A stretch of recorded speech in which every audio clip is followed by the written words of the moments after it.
Breathe with me, Jackson. Inhale, exhale. I'm right here. It hurts. Don't let go. Your voice helps.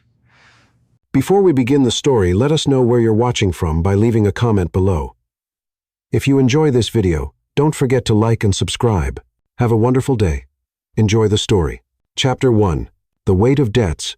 The eviction notice trembled in Leora Banks's fingers, the bold red final warning bleeding through the paper like her own tears threatened to spill. Rain pummeled the cracked window pane of her tiny Chicago apartment, matching the storm in her chest. 30 days, she whispered, her voice catching. 30 days before I'm homeless. At 20, Leora had never imagined inheriting nothing but debts from her father. Leonard Banks had been charming enough to borrow from everyone before drinking himself to death 3 months ago. Now debt collectors circled daily, expecting payment for her father's sins. Her phone buzzed with her best friend Serena's name. Any luck with the job hunt? Serena asked when Leora answered. Nothing. I've applied everywhere. Nobody wants a community college dropout with no experience. Leora sank onto her worn couch. I might have something different. Serena paused. There's this posting online, a caretaker position for some rich guy in Lake Forest paralyzed from an accident. Full-time live-in. The pay is insane, like wipe out all your daddy's debts. Insane. Leora's breath caught. I don't have medical training. The ad says they'll train you. You just need to be strong enough to help move him and do personal care stuff. Personal care, Leora's voice rose. You mean like bathing him? Girl, you need this money or not? Those loan sharks your daddy borrowed from aren't exactly patient types. As if summoned, a harsh knock rattled her door. She froze, recognizing Darius's distinctive 3-beat pattern, her father's most persistent debt collector. I'll call you back, she whispered. The knocking grew louder. I know you're in there, little Banks. Your daddy owed me 15 grand and interest is ticking. Text me the contact info. She messaged Serena, her decision made. The mansion loomed before her, a sprawling testament to wealth Leora had only seen in movies. Lake Michigan stretched behind it as she parked her rusted Honda beside luxury vehicles worth more than her entire life. Mrs. Caldwell, the stern-faced house manager, led her through a maze of hallways to double doors of dark wood. Mr. Elias has reviewed your application. His accident was 2 years ago, and he's gone through 17 caretakers since then. 17. Leora's stomach clenched. His condition requires assistance with personal care, medication, therapy exercises, and sometimes emotional support during pain episodes. Mrs. Caldwell's expression softened marginally. He was different before the accident, driven but kind. Now she shook her head. Well, you'll see. The room beyond was a vast office, with one wall entirely of glass overlooking the storm-lashed lake. Leora's breath caught in her throat. Jackson Elias didn't look defeated. Despite being confined to a wheelchair, authority radiated from him like electricity. He was perhaps 30, with rich mahogany skin, several shades lighter than her own, his face all striking angles and commanding presence. A precisely trimmed beard accentuated a jaw that spoke of stubborn determination. But it was his eyes that truly captured her, dark and penetrating, blazing with intelligence and veiling a pain that resonated with something deep inside her. So you're the desperate one, he said, his voice deep and smooth like aged bourbon. Leora straightened her spine. I'm Leora Banks. Yes. I've reviewed your background check. Your father borrowed from half of Chicago before drinking himself into an early grave. His bluntness felt like a slap. Now you're drowning in his debts. Heat rushed to her cheeks. My financial situation is... Your motivation, he interrupted, wheeling himself around the desk. I need someone who won't quit when things get challenging. Desperation inspires commitment. He stopped directly before her, looking up with those penetrating eyes. This close, she could see flecks of amber in the darkness of his irises, could smell his subtle cologne, sandalwood, and something uniquely him. The job requires intimate care, bathing, dressing, sometimes managing bodily functions when my condition flares. Does that make you uncomfortable? His question was a challenge. Leora swallowed hard but held his gaze. I'm not afraid of hard work, Mr. Elias. Something flickered across his face. Surprise, perhaps. I can learn whatever I need to learn, she continued. And yes, I need this job. But that doesn't mean I'll let anyone treat me like I'm nothing. Mrs. Caldwell gasped softly behind her, but Leora kept her eyes locked on Jackson's. For a long moment, tension crackled between them. Then, unexpectedly, one corner of his mouth lifted. Not quite a smile, but a crack in his cold facade. My last caretaker lasted 4 days before crying her way out, he said. The one before that stole a watch worth more than your car. Why should I believe you're different? Because I have more at stake than just a paycheck. I have my father's mistakes to fix and my own future to save. Jackson studied her for another long moment. Then he nodded once. "Mrs. Caldwell will show you to your quarters. You start tonight. I need assistance at 8. He turned his wheelchair back toward the windows, dismissing her. "Don't make me regret this, Miss Banks." As Mrs. Caldwell guided her from the room, Leora glanced back once. Jackson sat silhouetted against the stormy lake, a solitary figure surrounded by wealth yet utterly alone. Something about the image tugged at her heart despite his coldness. Little did she know that behind her Jackson's eyes had followed her departure, lingering on the door long after it closed. For the first time since his accident, something had broken through his fog. The defiant light in her eyes, the proud tilt of her chin, despite circumstances that should have crushed her spirit. For the first time in 2 years, Jackson Elias felt a flicker of something dangerous awaken within him, something that felt disturbingly like interest. Her suite turned out to be larger than her entire apartment, with a plush king bed, private bathroom with a tub deep enough to swim in, and a sitting area with a small library. "These will be your uniforms, Mrs. Caldwell said, opening a closet to reveal sets of simple but expensive navy scrubs. After reviewing medication schedules and therapy routines, Mrs. Caldwell finally left her alone. Leora sank onto the bed, its softness unlike anything she'd ever experienced, and pulled out her phone. 3 missed calls from debt collectors. 1 text from Serena. "Did you get it?" "Yes. Starting tonight. This place is insane." Serena's response came instantly. "OMG, how hot is he? Rich paralyzed guys are. Totally romance novel material." Leora almost laughed. "It's not like that. He's intense, complicated. I'm here to do a job." At 8, she knocked on Jackson's bedroom door, heart hammering. Enter came his deep voice. The bedroom was spacious and masculine, with dark woods and deep blues. Jackson sat in his wheelchair beside a window watching the storm. "Mrs. Caldwell explained your evening routine," Leora said, fighting to keep her voice steady. "Would you like to begin with your medications or therapy stretches first?" Jackson turned his dark eyes, finding hers in the dimly lit room. For a moment, he simply looked at her, as though surprised she had actually returned. "Stretches first," he finally said. "The pain is worse today with the weather." As she positioned herself beside him, Jackson's scent enveloped her. Her hands trembled slightly as she prepared to touch him for the first time. "I won't break Miss Banks," he said, his voice low, "and neither will you." Their eyes met, something unspoken passing between them. Then, with strength that surprised her, Leora helped him from the wheelchair onto the bed. His body was solid against hers for the brief moment of transfer, the heat of him burning through her scrubs. Once positioned, she began the prescribed stretches for his legs, carefully manipulating each limb. "You have strong hands," he commented, as she worked, his voice strangely soft. "My father used to get cramps from withdrawal," she answered without thinking. "I learned how to work them out." She felt him tense. "I'm sorry. That was too personal." "No," he said after a pause. "It was honest. I prefer honesty to awkward politeness." "How did it happen?" "Your accident." Lightning illuminated the room briefly. For a moment she thought he wouldn't answer. "I jumped into Lake Michigan during a storm," he finally said. "A boy had fallen from his father's boat. The impact with the water damaged my spinal cord." Leora's hands stilled. "You saved him." Jackson's eyes met hers, something vulnerable, flashing before disappearing. "Yes, he lived. I paid the price." "That was brave," she said softly. "That was foolish," he countered. "I was a different man, then believing myself invincible. The world has a way of correcting such delusions." Without thinking, she squeezed his leg gently, though she knew he couldn't feel it. "Maybe it wasn't a delusion," she said. "Maybe that boy is alive because of exactly who you are." Jackson's eyes widened, fractionally genuine surprise crossing his features before he masked it. "The stretches are complete," he said, his tone businesslike once more. "Now the medications." Later, as she helped him back into his wheelchair, their hands accidentally touched. A jolt of electricity shot through her fingers, causing her breath to catch. Jackson looked up sharply, his eyes meeting hers.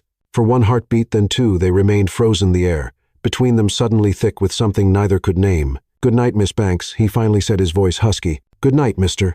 Elias," she whispered as she slipped out into the hallway, her heart racing inexplicably.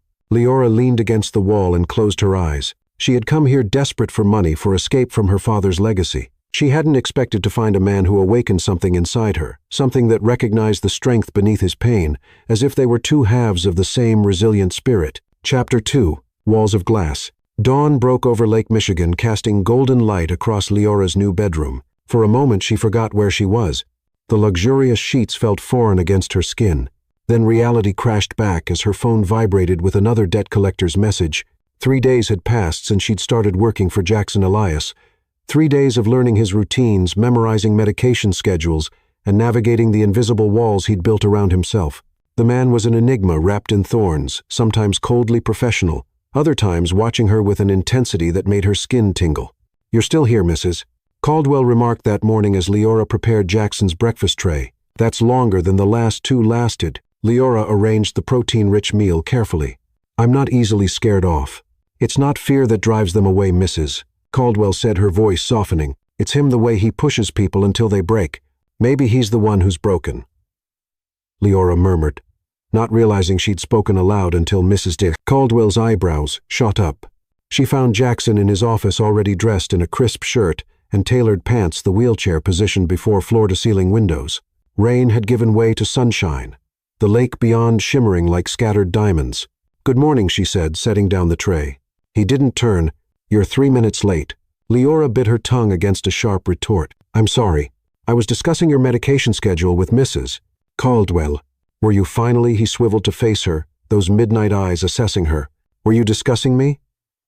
Heat rushed to her cheeks. Had he heard them?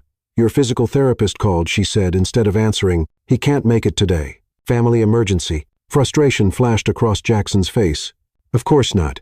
God forbid. Professionals actually keep their commitments." "I could help," Leora offered impulsively. "Mrs. Caldwell showed me the basic exercises." Jackson's eyes narrowed. "You think you can replace a trained specialist?" "No," she replied evenly. "But I think something is better than nothing, and you know it." Their eyes locked in silent battle. Something shifted in his gaze, a flicker of respect, perhaps. "Fine," he finally said after lunch. The rehabilitation room occupied the mansion's eastern wing, a space filled with specialized equipment and floor-to-ceiling mirrors. Leora helped Jackson from his wheelchair onto the padded table, hyper-aware of his body against hers during the transfer. Despite his condition, his upper body remained powerfully built, his arms corded with muscle from navigating the wheelchair. "We'll start with passive stretches," she said, trying to sound more confident than she felt. "Then resistance exercises for the parts you can control." Jackson watched her in the mirrors as she began manipulating his legs, his expression guarded. "Where did you learn to be so comfortable with the human body? Most people your age are awkward, embarrassed. When you grow up, poor privacy is a luxury," she answered honestly. "And when your father's an alcoholic, you learn to handle bodies pretty quickly." His eyes met hers in the mirror. "Did he hurt you?" The question surprised her with its directness, its hint of concern. "Not physically," she said after a moment. "His weapon was disappointment. Broken promises." She rotated his ankle gently, focusing on the motion rather than the unexpected vulnerability of their conversation. "What about your mother?" he asked. "Cancer when I was 8. Leora moved to his other leg, her hands maintaining their gentle strength. "Dad started drinking heavily after that. Said he couldn't bear looking at me because I had her eyes. Every time he saw me, he remembered what he'd lost." She hadn't meant to reveal so much, but there was something about him that drew truth from her. Perhaps the recognition of similar wounds beneath different scars. "My mother left when I was 12, Jackson said unexpectedly. His voice taking on a distant quality. "Decided my father's money wasn't worth his controlling nature. Packed her things while I was at school. Left nothing but a note that I wasn't supposed to see." Leora's hands stilled momentarily on his calf. "Did you read it?"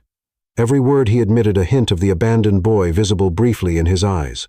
"She said she loved me but couldn't breathe in that house anymore, that she'd suffocated a little more each day." "I'm sorry," she said softly. "Don't be." She made her choice. His jaw tightened, just like everyone else in my life. The bitterness in his voice made her heart ache. "Not everyone leaves, Mr. Elias, don't they?" His gaze was challenging in the mirror. "People stay when they need something, money, power. What they don't do is stay for a crippled man with rage issues. Is that what you think you are?" Her voice sharpened as she moved to stand beside his head, forcing him to look directly at her instead of through the mirror. "A crippled man with rage issues. It's what I know I am," he countered. 17 caretakers in 2 years isn't a coincidence. Maybe you haven't found the right one." The words escaped before she could stop them, hanging in the air between them. Something dangerous flickered in Jackson's eyes. For a heartbeat, the air felt charged electric with unspoken possibilities. Then pain contorted his features, breaking the moment. His hand shot out, gripping her wrist with surprising strength as a muscle spasm seized his back. "Breathe through it," she urged, her free hand moving instinctively to his shoulder, massaging the knotted muscle. "Focus on my voice." His fingers remained locked around her wrist, his breathing ragged as the spasm peaked. Leora continued the gentle pressure on his shoulder, leaning closer until she could feel the heat radiating from his skin. When I was little and couldn't sleep, she said, softly my mother would sing to me, said music could heal anything. Without overthinking, she began to sing a low, sweet melody her mother had once used to chase away nightmares. Her voice filled the quiet room as her fingers worked against his tense muscles. Gradually, Jackson's grip on her wrist loosened. His breathing steadied as the spasm subsided, but he didn't release her completely. Instead, his thumb moved slightly against her pulse point, an almost unconscious caress that sent shivers up her spine. Better, she asked, her voice barely above a whisper. His eyes, when they met hers, held something new, a vulnerability, a crack in his armor she hadn't seen before. Yes, he murmured. Then so quietly she almost missed it. Thank you, Leora. It was the first time he'd used her first name. The sound of it in his deep voice made her heart skip. The moment stretched between them with unspoken tension. His hand still encircled her wrist, his thumb still brushed against her racing pulse. Their faces were closer than they should be, his breath warm against her skin. The sharp knock on the door shattered the moment. They broke apart as Mrs. Caldwell entered with medication. Time for your pain management, Mr. Elias, she announced, either oblivious to or deliberately ignoring the charged atmosphere. Leora stepped back, suddenly aware of how unprofessional she'd been. This man was her employer, her ticket out of debt, nothing more. So why did her skin still tingle where he'd touched her? Why did her heart race as if she'd run for miles? Later that night, as she helped him prepare for bed, the tension between them remained a tangible thing neither acknowledged. When their fingers brushed during a transfer, neither pulled away immediately. When their eyes met as she handed him medication, both held the glance a moment too long. "Good night, Miss Banks," he said finally, his voice rougher than usual. "Good night, Mr. Elias," she replied, backing toward the door. But as she turned to leave, his voice stopped her. "Leora." She looked back, finding his eyes fixed on her with an intensity that stole her breath. "Your mother was right," he said, softly, about music healing. The admission hung in the air between them, not just acknowledgement of her singing, but something deeper, a tiny piece of his wall crumbling. She smiled, feeling something warm unfurl in her chest. "See you tomorrow, Jackson." As she closed his door, Leora realized two things. She'd used his first name without thinking, and more dangerously, she was already looking forward to tomorrow, to seeing him again. This wasn't part of the plan. She was here for the money, for freedom from her father's debts, not to develop feelings for her guarded, compelling employer, not to find herself drawn to a man who seemed to understand the weight of invisible burdens, a man whose wealth couldn't shield him from the pain of abandonment any more than her poverty had protected her. Chapter 3. Touch of Fate. 2 weeks had passed since Leora began working at the mansion. 2 weeks of routines, slowly memorized, of walls cautiously navigated. She had learned to anticipate Jackson's moods, which days the pain would be worse, which nights he might need extra medication. But tonight was different. Tonight would cross a boundary they had both silently acknowledged, but never discussed. Tonight was the first time she would bathe him. Mrs. Caldwell had handled this task until now, but the older woman had left for her sister's wedding in Boston. For 3 days, Leora would be responsible for all aspects of Jackson's care. Her hands trembled slightly as she prepared the bathroom, testing the water temperature and arranging supplies. She had bathed her father during his worst binges, but this felt entirely different. Her father had been an obligation. Jackson was. She couldn't finish the thought. A soft knock at the bathroom door pulled her from her thoughts. Jackson had wheeled himself to the entrance, his expression carefully neutral. "Is everything ready?" he asked, his deep voice, betraying nothing of what he must be feeling. Embarrassment, perhaps, or resignation. "Yes," Leora fought to keep her voice professional. "The water's the temperature, Mrs. Caldwell specified." Tension hung between them, thick as the steam rising from the water. Leora had managed transfers and stretches, had helped him dress and take medication, but this level of intimacy was different. "We don't have to do this," Jackson said abruptly. "I can manage with a sponge bath." Pride. The realization hit her suddenly. This powerful man hated appearing vulnerable, especially before her. "It's my job," she said softly. "And I'm not uncomfortable if you're not." Their eyes locked, something unspoken passing between them. "All right," his voice was low. "Let's get this over with." The ritual began with practice transfers, wheelchair to bench to the specially designed bath chair, but when it came time to remove his shirt, a charged silence descended. Leora's fingers trembled slightly on the first button. "I can do that," he said, his hands moving to take over. "I know you can." Her voice was gentle but firm. "But you don't have to." Something shifted in his gaze, surprise perhaps, or respect. Slowly he lowered his hands, surrendering to her care. Button by button she exposed his chest, broad and muscled, testament to years of physical activity before his accident, and the continued work to maintain his strength after a scatter of scars marked his right side silvery against his brown skin. From the rescue, he said, following her gaze, rocks near the shoreline. Her fingers brushed one scar unconsciously, the raised tissue warm beneath her touch. Jackson's breath hitched, the small sound echoing in the quiet bathroom. She helped him remove his pants and underwear, her movements clinical despite the thunder of her heartbeat. His body was beautiful, powerful shoulders tapering to a narrow waist, strong arms and legs that, while thinner from disuse, retained their shape. She forced herself to focus on the task rather than the man. The water welcomed him as she guided him into the bath. Steam rose around them, cocooning them in warm mist as she began washing his back, the cloth gliding over skin slick with water. "Is the temperature okay?" she asked, desperate to break the charged silence. Yes, the words seemed torn from him. "You have gentle hands." The compliment caught her off guard. "Thank you." His eyes met hers over his shoulder, midnight dark and intense. "No one has touched me like this since the accident." "Like what?" The question escaped before she could stop it. "Like I'm still a man." The raw honesty in his voice made her heart clench. Not just a broken body to be managed. Something shifted between them in that moment, an honesty that transcended caregiver and patient, employer and employee. Her hand stilled on his shoulder, water dripping between her fingers. "You are still a man," she said softly. "One of the strongest I've ever met." He turned his head, their faces suddenly close in the steam-filled space. His eyes dropped to her lips for the briefest moment before returning to her eyes. "You don't know me," he murmured. "I'm learning." Her voice had dropped to a whisper. For one suspended moment it seemed he might kiss her. Her heart hammered against her ribs as she found herself leaning slightly closer. Then he winced, a spasm catching him off guard. The moment shattered as Leora switched instantly to caregiver mode, supporting him through the flash of pain. "Sorry," he ground out between clenched teeth. "Don't apologize." Her hands worked the knotted muscle in his shoulder until he relaxed again. "Not for pain you can't control." As the spasm passed, the air between them remained charged, the almost moment lingering like the steam around them. Leora continued bathing him, each touch now weighted with awareness. Each brush of skin against skin deliberate in a way it hadn't been before.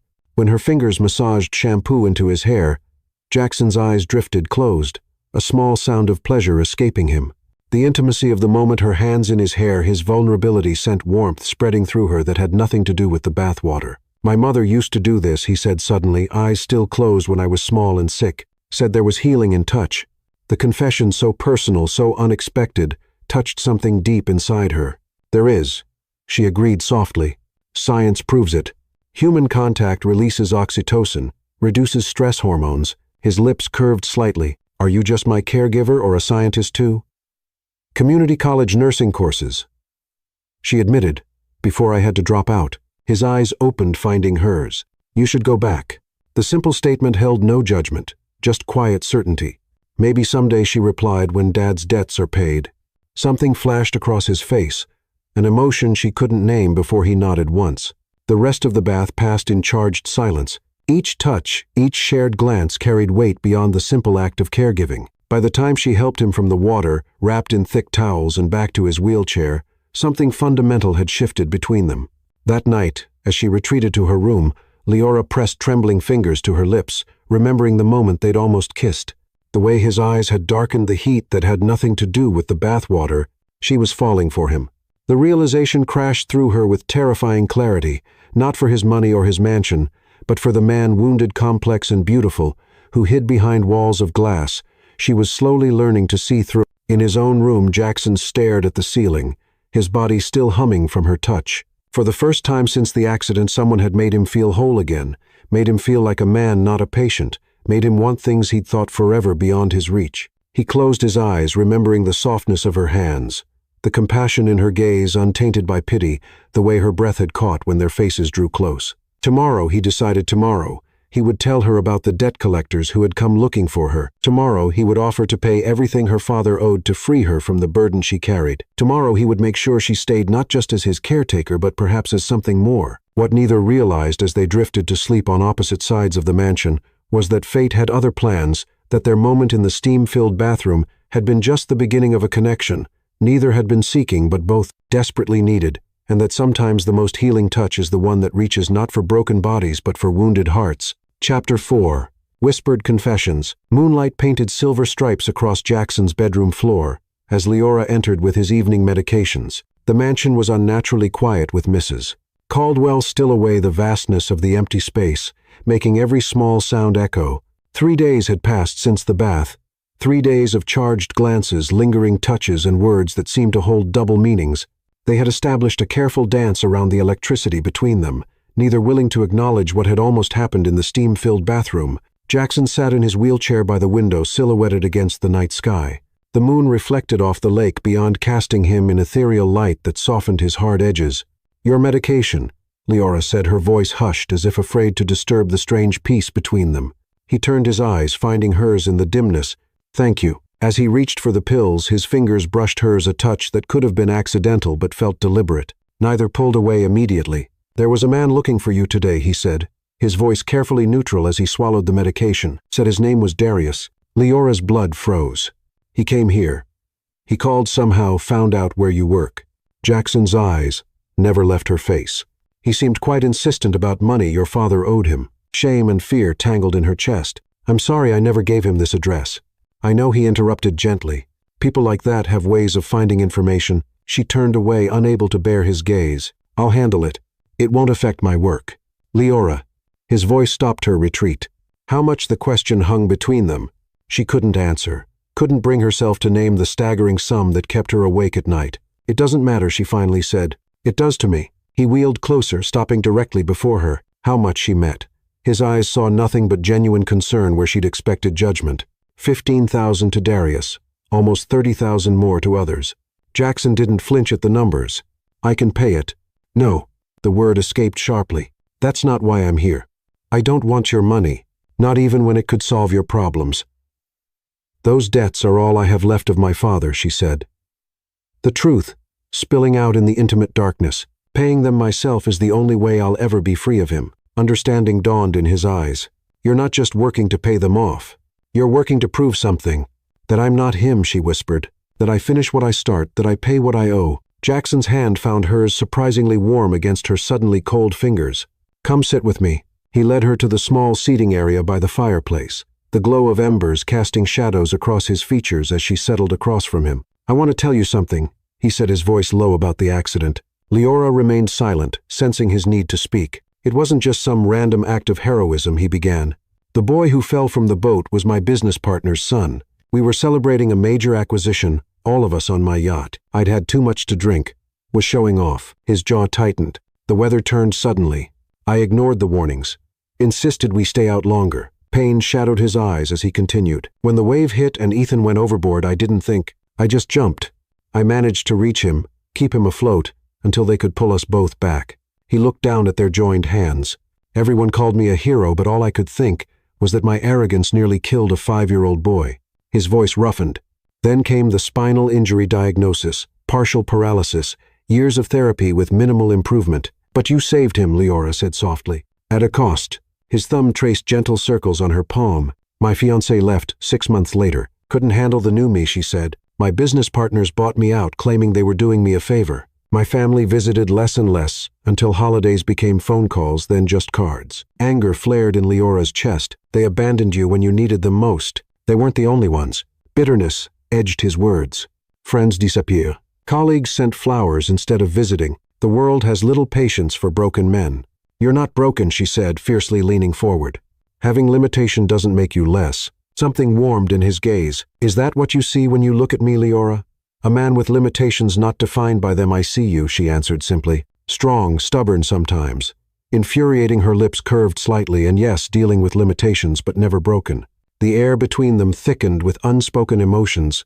"I see you too," he murmured. "Carrying burdens no one your age should have to carry, fighting battles that aren't yours. They became mine when he died." She hadn't meant to continue sharing, but something about the moonlight and his honesty pulled the words from her. "My father wasn't always a drunk. After Mom died, he just collapsed. Started borrowing money, promising to pay it back after one big score that never came." Her voice wavered. "I tried to stop him, tried to make him see what he was doing, but he'd just look at me with Mom's eyes, staring back at him from my face, and drink, until he couldn't see me anymore." A single tear escaped, tracking down her cheek. Jackson reached up his thumb, gently brushing it away. The tender gesture broke something inside her. "I found him," she whispered. "When he died, he'd been sick for days, refusing to see a doctor. I came home from my shift, and he was just gone. The bottles were empty, and so was his bank account. All he left me was debt and shame. Jackson's hand cupped her face gentle as whispered prayers.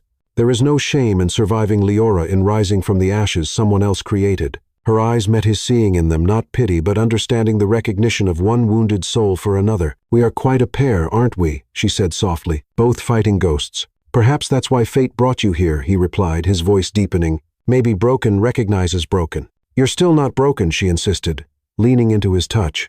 His smile was sad and beautiful. Then neither are you. The moment stretched between them, fragile as spun glass and just as brilliant. His thumb traced the curve of her cheekbone, his eyes dropping to her lips. This time, there was no muscle spasm to interrupt, no sudden knock at the door. There was only moonlight confession and the magnetic pull between two souls who had recognized in each other what they couldn't see in themselves: wholeness despite their wounds. Jackson leaned forward, hesitating just a breath away from her lips.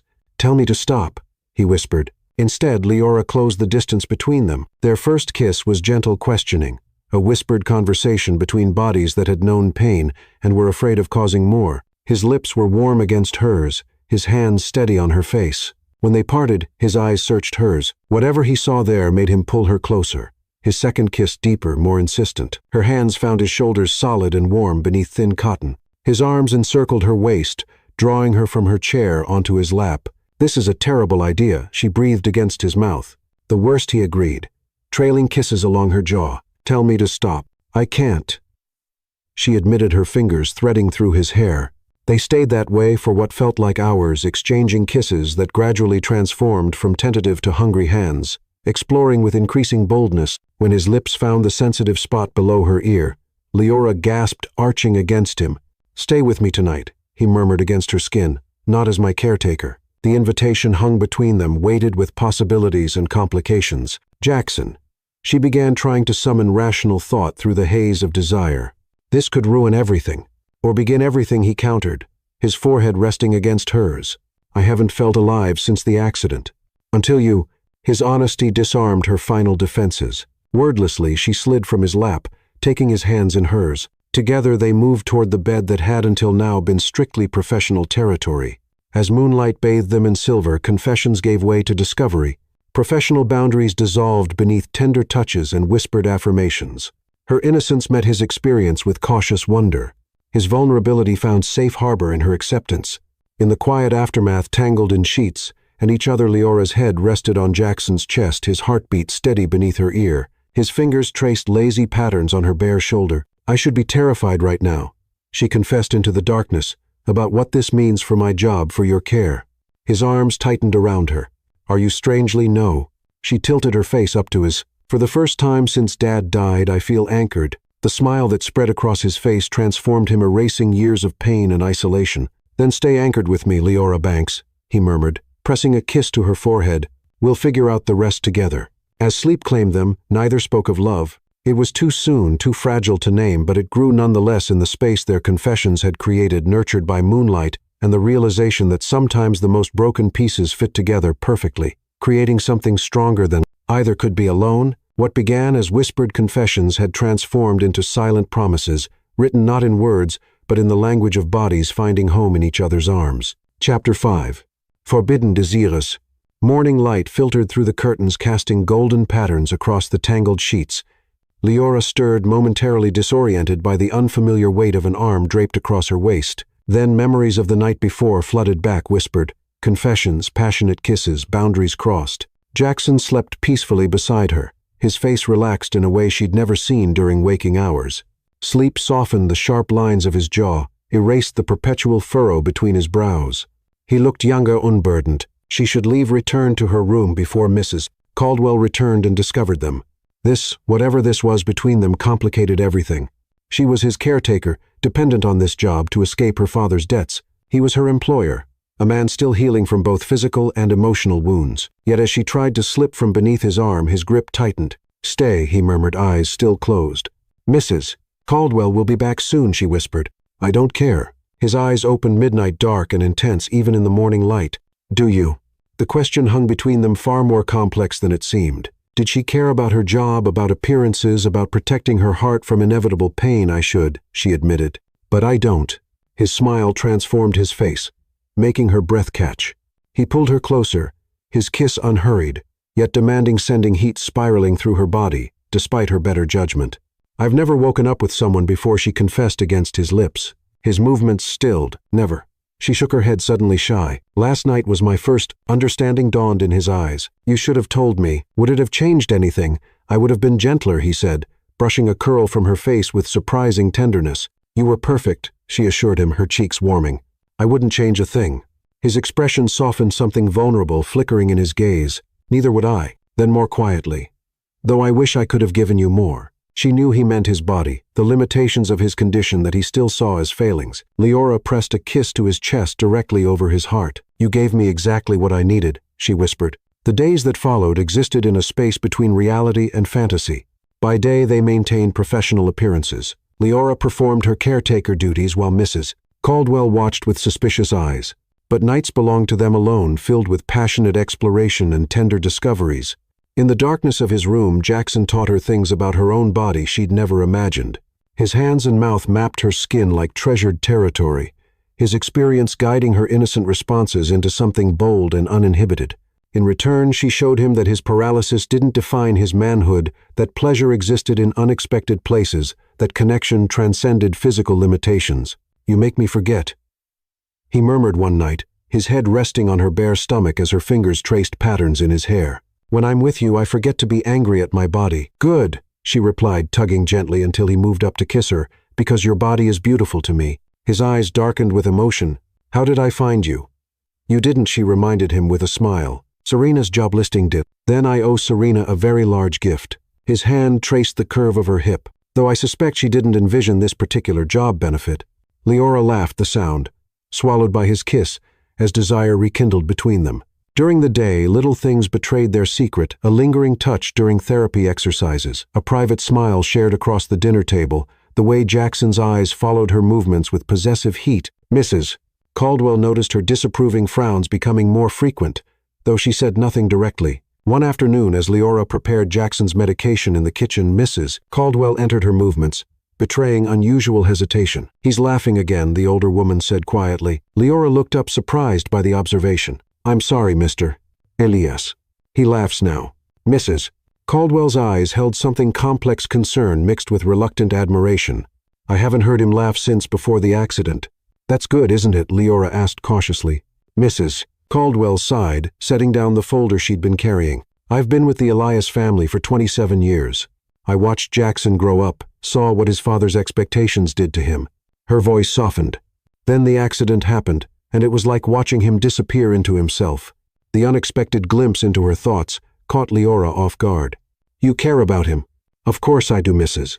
Caldwell said sharply, then her tone gentled. Which is why I must warn you, this isn't the first time a caretaker has developed feelings for him. Leora's hand stilled. I'm not the last one, Mrs. Caldwell continued, cutting her off, manipulated his vulnerability, used his loneliness. When she realized he wouldn't give her what she wanted, financial security without strings, she left him more broken than before. Understanding dawned. You're not disapproving of me. You're protecting him. I'm trying to. The older woman's gaze was direct. He's different with you, more himself than he's been in years, but I've watched his heart be broken before, and I'm not eager to see it happen again. I'm not her, Leora said firmly, and I'm not with him for his money. Perhaps not intentionally, Mrs. Caldwell acknowledged. But when he offers to solve all your problems, and he will, what happens then? Will you still believe it's love? Or will you see it for what it could become, a transaction disguised as affection? The accusation stung precisely because it touched Leora's deepest fear that what burned between them was temporary, that Jackson might see her as a diversion, or worse, a charity case. You're wrong about him, she said finally, and you're wrong about me. Mrs. Caldwell's expression softened marginally. I hope so, child, for both your sakes. The conversation haunted Leora as she helped Jackson with his evening routine. Her movements were mechanical, her mind elsewhere, as she administered his medication. What's wrong? He asked, capturing her hand before she could withdraw. You've barely spoken all evening. She hesitated, uncertain how to voice her fears without sounding accusatory. Mrs. Caldwell thinks I'm using you, she finally admitted, or that you're using me, or both. Understanding dawned in his eyes. Ah, the cautionary talk. She gave me one too. Surprise flickered through Leora. What did she say? That I'm confusing gratitude with attraction? That I'll hurt you when I inevitably get tired of playing savior? His jaw tightened. She means well, does she? Leora pulled her hand away. Or is she right? Jackson's expression darkened. You think I'm playing with you? I think you've been isolated for 2 years. I think I'm the first woman who's touched you without clinical detachment in a long time. She forced herself to meet his gaze. How do you know this is real? Because I've been with women who wanted my money, my status, my connections. His voice was low and tense. And none of them made me feel the way you do when you simply look at me. The raw honesty in his words disarmed her defenses. What are we doing, Jackson? She whispered. Living, he answered simply. For the first time in years, I'm actually living, instead of just surviving. He pulled her onto his lap, his arms encircling her waist. I don't want to be your employer anymore, Leora. I don't want you as my caretaker. I want you as my partner, my equal. His eyes held hers unflinching. Stay with me. Not for the job, not for the money, for us. People will talk, she countered weakly. They'll say exactly what Mrs. Caldwell thinks, that I seduced you for your money. Let them talk. His hands framed her face. I've spent 2 years letting other people define me by what I've lost. I won't let them define what we've found. Something broke open inside her chest, a dam of fear and doubt crumbling beneath the force of his certainty. I'm scared, she admitted.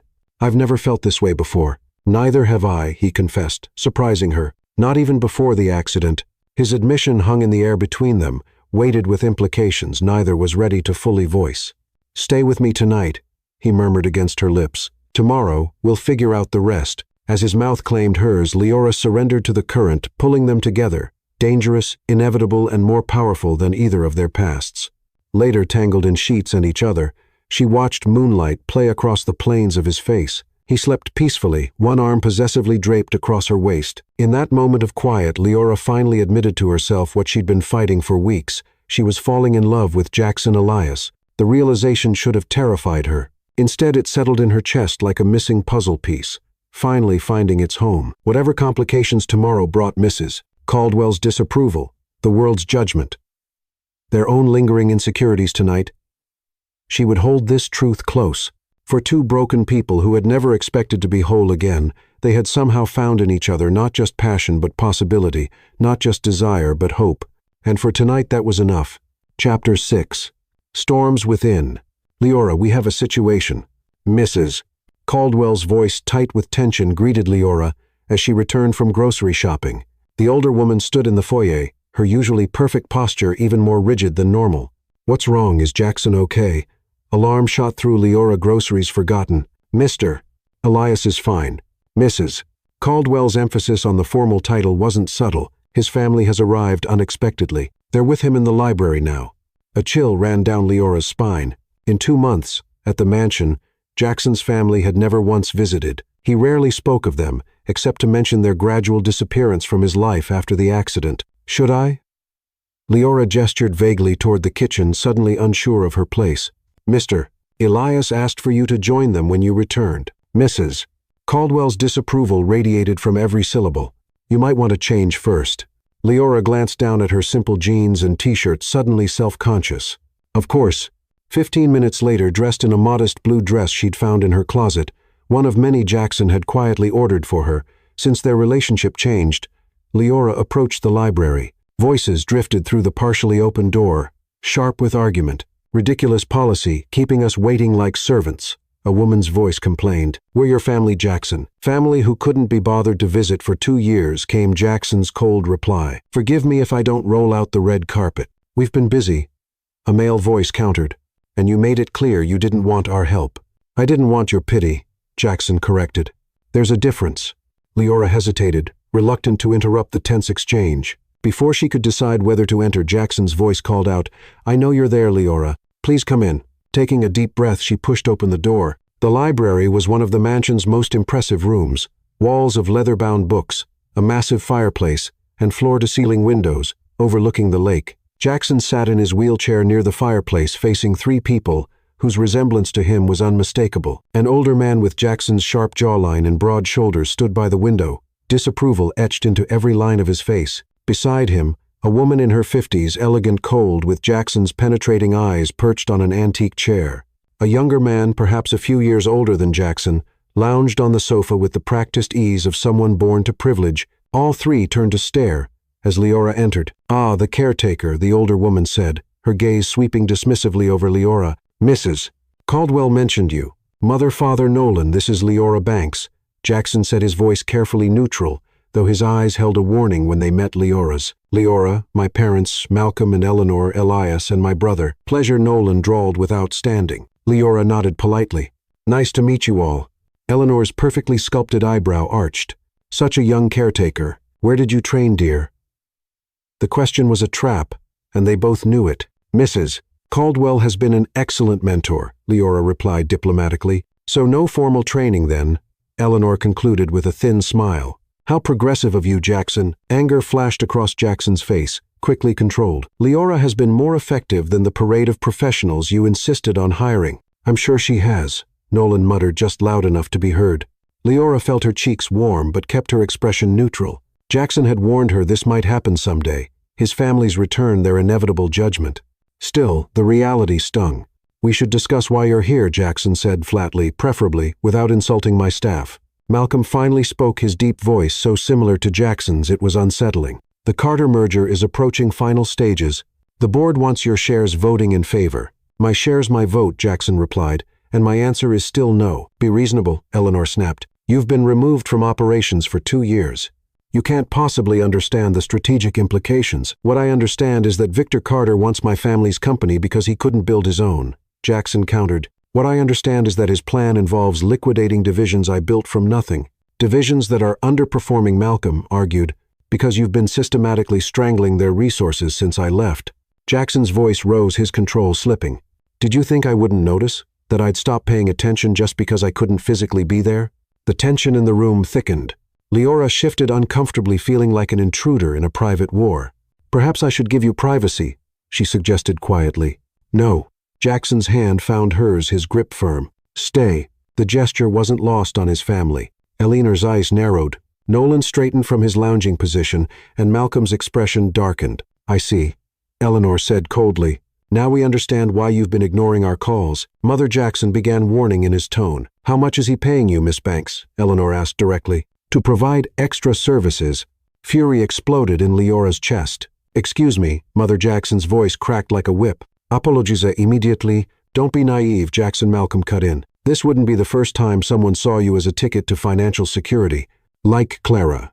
Jackson's laugh was bitter. Your hand-picked fiancé who couldn't handle damaged goods. Clara was confused and frightened. Eleanor defended. This one is simply opportunistic. This one, Leora said quietly but firmly. Finding her voice is standing right here, and this one doesn't need your son's money. All eyes turned to her, surprise evident on the elder Elias's faces. I came here to do a job, she continued, her voice steady despite her racing heart. I stayed because your son is the most remarkable man I've ever met. Not because of his wealth or his name, but because of who he is. His strength, his intelligence, his heart. Silence fell over the room. Jackson's hand tightened around hers, supporting her as she defended them both. How touching, Nolan finally drawled. Almost believable, if not for the convenient timing, right when the merger would triple the value of Jackson's shares. Enough. Jackson's voice was dangerously quiet. You've made your opinion clear. Now let me make mine equally clear. My relationship with Leora is not up for discussion or approval. My shares will vote against the merger, and if you continue to insult the woman I love, you can leave my home immediately. The word love hung in the air the first time either of them had spoken it aloud. Leora's breath caught as Jackson's eyes met hers, unwavering in their certainty. Eleanor rose, her composure cracking slightly. You can't possibly be serious. She's your employee, for God's sake, a girl from nowhere with nothing. She's everything I never knew I needed, Jackson countered. And she has what none of you offered after the accident. Faith in me, not pity, not obligation. Faith. Malcolm stepped forward, his expression grave. Son, think carefully about what you're doing. There are ruminations about your mental state since the accident. Decisions like these only feed those concerns. The threat was veiled, but clear questions of competency of Jackson's ability to manage his affairs and assets. Are you threatening me, Father? Jackson asked quietly. I'm warning you. Malcolm corrected. As your father and as chairman of the board, tension crackled between father and son. Decades of complicated history, evident in their locked gazes. I think you should leave, Jackson finally said. All of you. Eleanor gathered her purse with trembling hands. This isn't over, Jackson. Are you? He asked, genuine pain beneath his anger.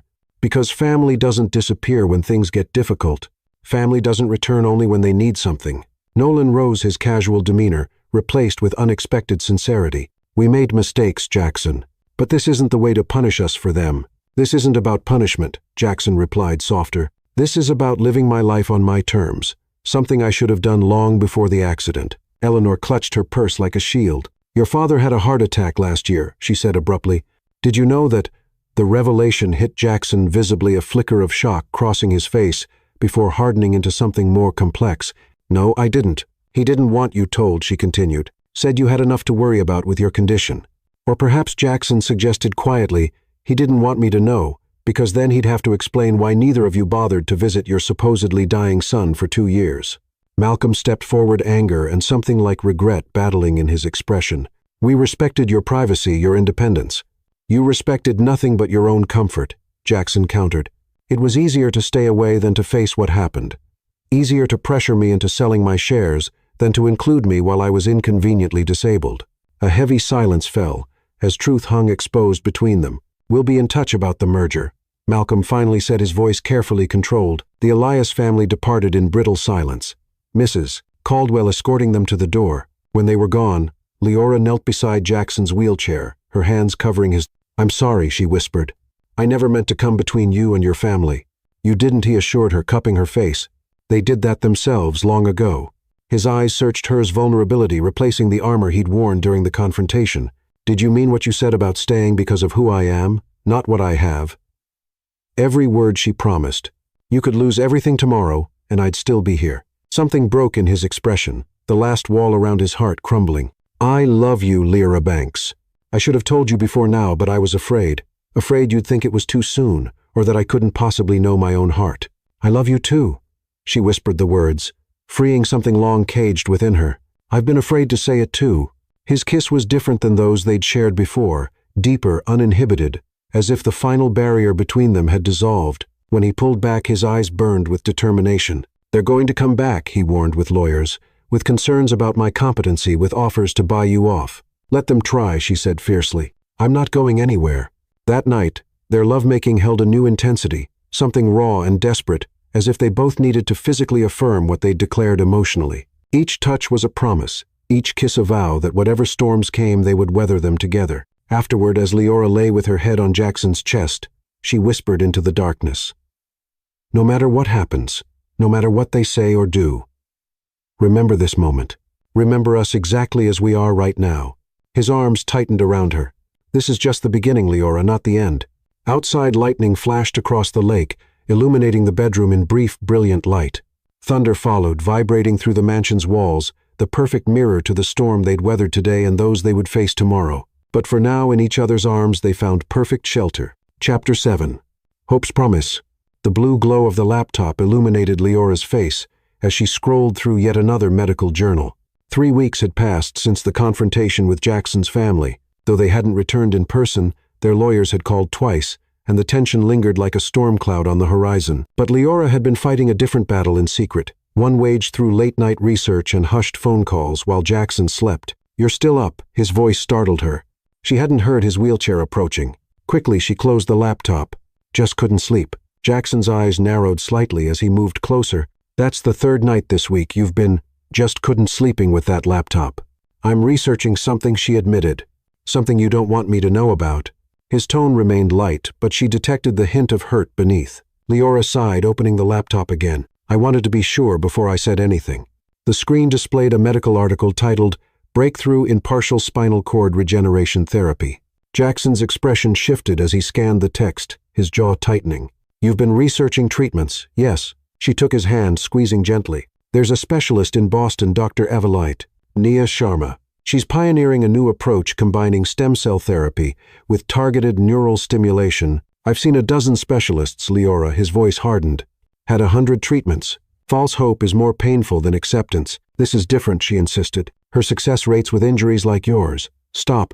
The word cut through the air between them. Just stop. Hurt flashed across Leora's face. I thought you'd want to walk again. Of course I want that. Frustration edged his words, but I've been down this road before. The excitement, the procedures, the crushing disappointment, when nothing changes. But what if something does change this time, she pressed. And what if it doesn't? His eyes met hers, filled with a pain she hadn't seen in months.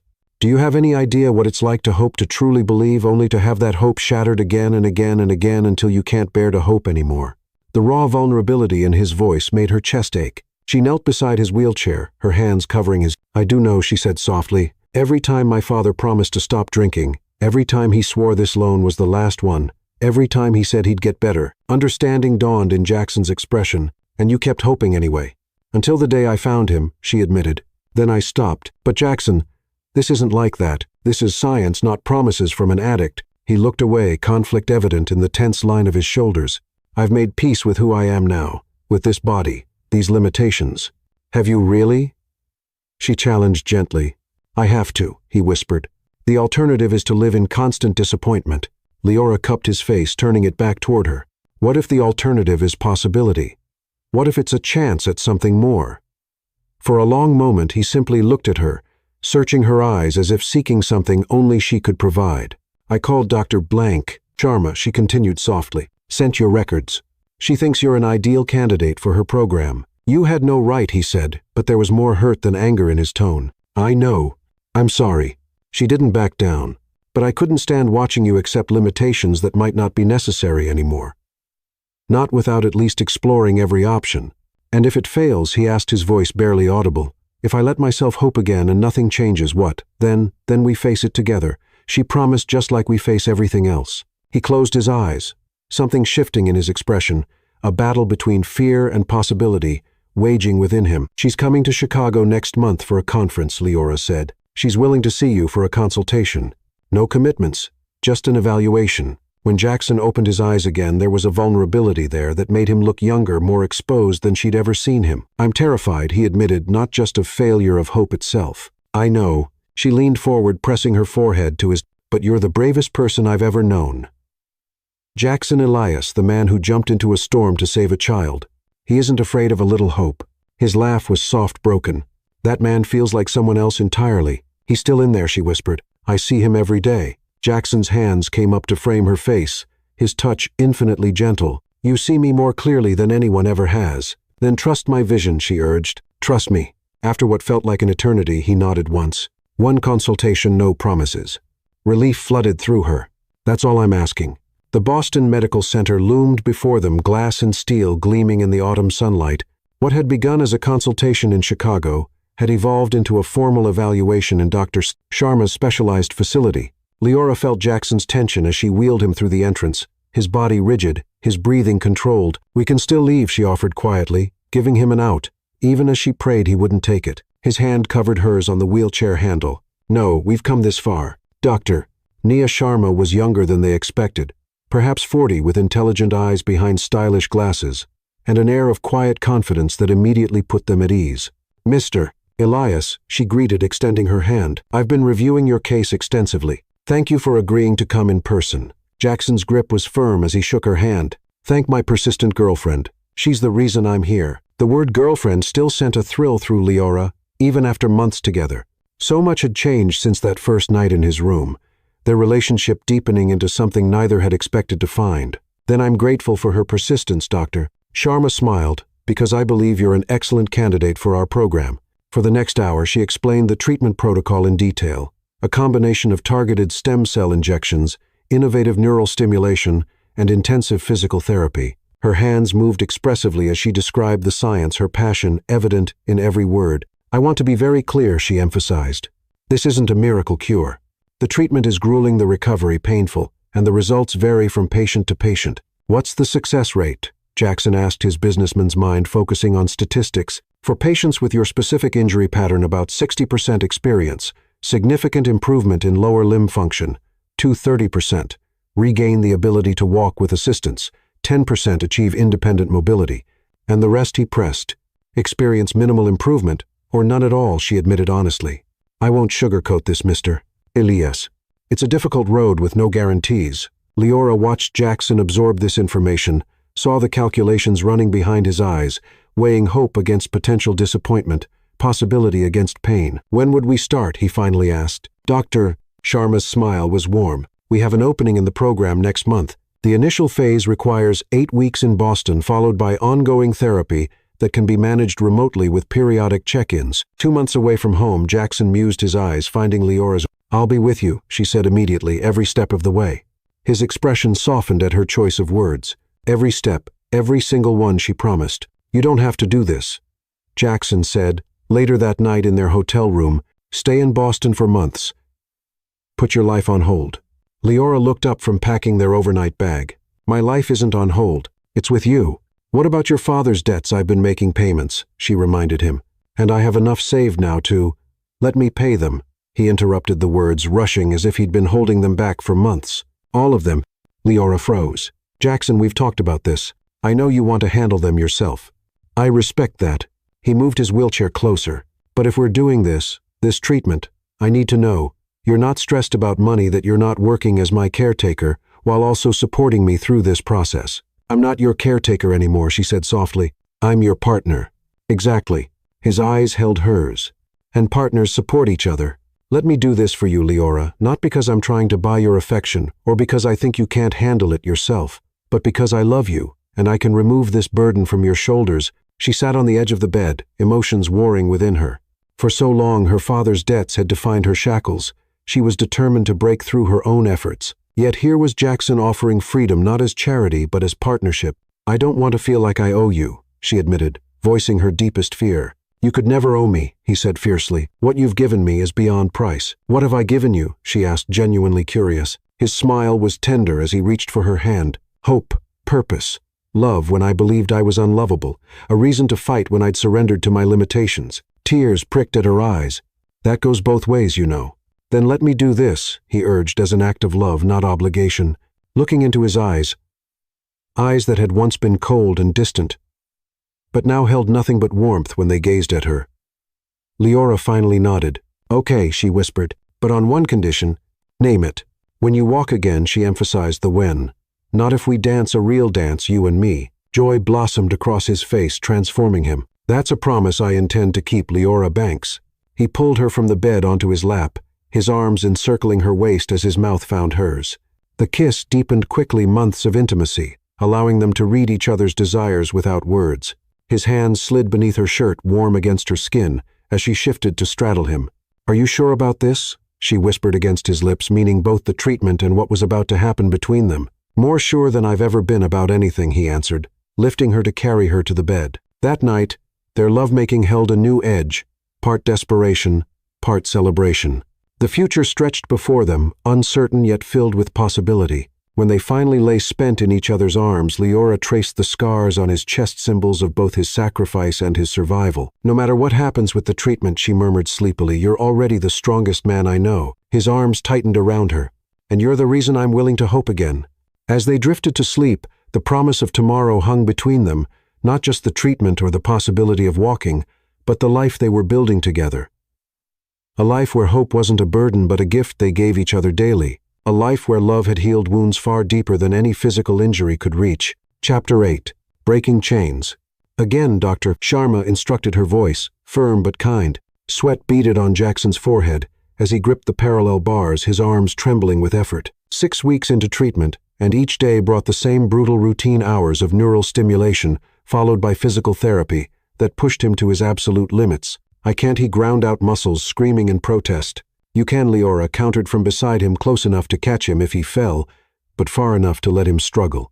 3 more steps, Jackson. The determination in her eyes gave him strength he didn't know he possessed. With a groan that came from somewhere deep inside, he forced his right leg forward, a jerky, uncoordinated movement, but a movement nonetheless. "That's it, Doctor," Sharma encouraged. Now the left. Pain lanced through his spine as nerve endings awakened after years of dormancy. The stem cell injections and electrical stimulation had created new pathways, but training his body to use them was excruciating work. "One more," Leora whispered, her voice a lifeline in the sea of pain. With a final surge of will, Jackson dragged his left foot forward, completing the 3 steps before collapsing into his wheelchair.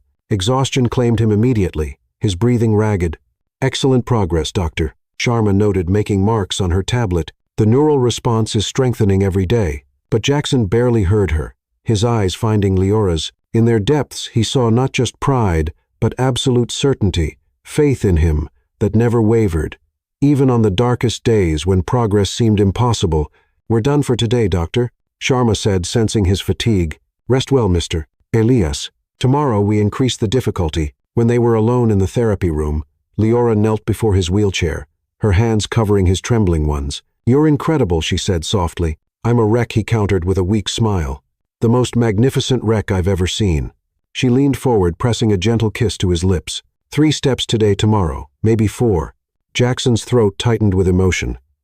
He couldn't express gratitude for her unflagging support, love that deepened with each passing day, and something else he'd nearly forgotten: how to feel pride in himself. "Take me back to the room," he said, voice rough with exhaustion. "I need a shower and about 12 hours of sleep." Their temporary apartment was just 2 floors up from the medical facility, a luxurious concession to Jackson's wealth that made the grueling treatment slightly more bearable. As Leora helped him into the elevator, her phone buzzed with an incoming call. "It's Darius again," she sighed, showing him the screen. "Answer it," Jackson encouraged. "Let's end this once and for all." She hesitated before accepting the call on speaker. "Hello, Darius." Miss Banks, the debt collector's voice was smooth as oil. "I've been trying to reach you for days." "I'm aware." Her tone remained neutral. "I've been busy. Too busy to honor your father's debts." A hint of menace crept into his words. "That's not how this works, little girl." Jackson's jaw tightened at the man's tone, but he remained silent, letting Leora handle it as they'd agreed. "The funds were transferred to your account 3 days ago," she said calmly. 15,000 plus the 2,000 in interest you claimed. The transaction confirmation was emailed to you." Silence stretched for a moment. "I'll need to verify that." "Verify all you want. The debt is paid. We're done. Your father had other arrangements with me. My father is dead." Leora interrupted, steel entering her voice. "And any arrangements died with him. The documented loan has been repaid in full. If you contact me again, it will be through my lawyer." She ended the call before Darius could respond, her hands trembling slightly as she slipped the phone into her pocket. "You okay?" Jackson asked softly as the elevator doors opened. "Better than okay," she replied, a weight visibly lifting from her shoulders. "That's the last one. They're all paid now." Pride swelled in Jackson's chest. Though he'd provided the money, Leora had insisted on handling each creditor herself, facing down the people who had terrorized her for months with a strength that never ceased to amaze him. "Free at last," he murmured. "Both of us," she agreed, wheeling him toward their apartment, breaking different kinds of chains. Later, as steam filled the bathroom, Leora helped him from the wheelchair into the specially designed shower chair. These moments of vulnerability had long since lost their awkwardness, transformed into rituals of intimacy and trust. "Join me," he asked, catching her hand before she could step away. Her smile was answer enough as she stripped off her clothes and stepped under the spray with him. Water cascaded over her dark skin, following the curves he had memorized with hands and lips over countless nights. "Turn around," she instructed gently. "Let me wash your back."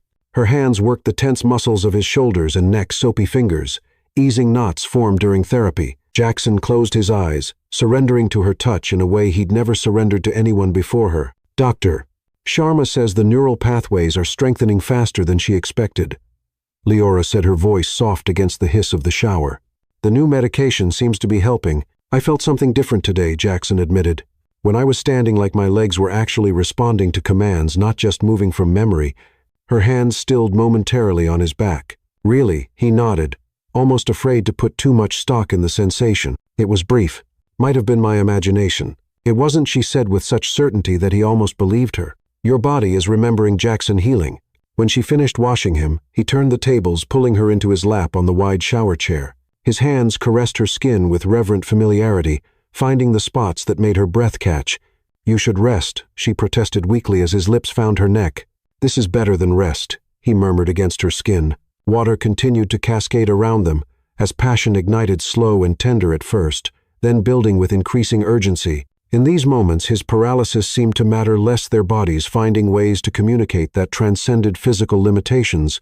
Later, as they lay tangled in the sheets of their bed, Leora's head resting on Jackson's chest, he found himself contemplating how much had changed in the months since she'd first walked into his mansion. "What are you thinking about?" she asked, sensing his reflective mood. "How you saved me," he answered honestly. "Not just with this treatment, but before, when I was drowning in bitterness." She propped herself up on one elbow, looking down at him with those expressive eyes that saw straight to his soul. "You saved yourself, Jackson. I just reminded you that you could." "Do you ever wonder about fate?" he asked, tucking a stray curl behind her ear. "If your father hadn't left those debts, if I hadn't been so desperate for a caretaker who wouldn't quit, if you hadn't jumped into that lake," she continued softly. If I hadn't answered Serena's call that day, so many pieces had to align perfectly. Her fingers traced the line of his jaw. I prefer to think we would have found each other anyway, that some people are just meant to cross paths. Even a rich, bitter man and a stubborn, debt-ridden virgin. His smile took any sting from the words. Especially them, she replied, kissing him softly. The universe loves impossible connections. Sleep claimed them gradually, his arms around her waist, her breath warm against his neck. Tomorrow would bring more pain, more struggle, more steps on the brutal path to recovery. But tonight, in this peaceful darkness, they had already won the battle that mattered most. Focus on the mirror, the therapist instructed. Watch your movement. 8 weeks into treatment, Jackson stood between the parallel bars without gripping them, his body swaying slightly but holding its position. The black compression garments covering his legs concealed the electrodes delivering targeted stimulation to specific muscle groups. Leora watched from the corner, her heart in her throat. Each day brought new progress, small miracles that built upon each other. Today's challenge was maintaining balance, while shifting weight from one leg to the other, a precursor to actual steps without support. Shift to the right, the therapist directed slowly. Sweat beaded on Jackson's forehead as he concentrated his face, a mask of determination. For a breathless moment, nothing happened. Then, almost imperceptibly, his weight transferred to his right leg. Excellent, doctor, Sharma remarked from where she observed, tablet in hand. Now back to center, then left. The return to center came easier, but the shift to his left, always the weaker side, faltered. Jackson's body tilted dangerously, and the therapist moved to catch him. I've got it, he ground out, frustration evident in his voice as he fought to regain balance.